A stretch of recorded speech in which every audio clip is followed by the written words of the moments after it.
بسم اللہ الرحمن الرحیم۔ ہمارے چینل پر آنے والے معزز مہمانوں السلام علیکم۔ ایک بادشاہ نے اپنی سلطنت کو خیر آباد کہا اور فقیری اختیار کر کے جنگل کی طرف نکل گیا۔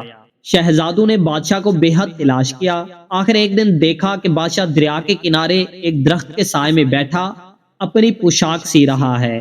شہزادے نے سلام عرض کیا اور کہا کہ یہ کیسی زندگی آپ نے اختیار کر رکھی ہے، جنگل کی اس تنہائی اور وحشت سے کیا حاصل ہوگا؟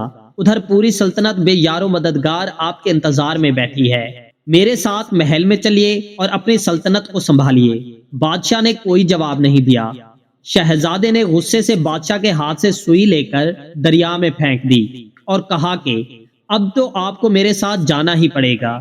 بادشاہ نے شہزادے کو بہت سمجھایا کہ اسے اکیلا چھوڑ دیا جائے، لیکن شہزادہ کسی طرح نہیں مانا۔ مجبوراً بادشاہ نے دریا کی طرف منہ کر کے کہا کہ اے مچھلیوں، میری سوئی مجھے واپس کر دو۔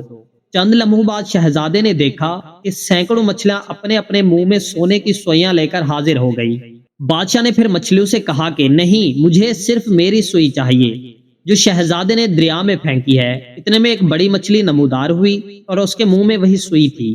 بادشاہ نے وہ سوئی مچھلی کے منہ سے لے لی۔ اس کے بعد بادشاہ شہزادے سے مخاطب ہوا اور کہا، کیوں صاحبزادے، یہ سلطنت اچھی ہے یا وہ سلطنت جس کو میں خیر آباد کہے آیا ہوں؟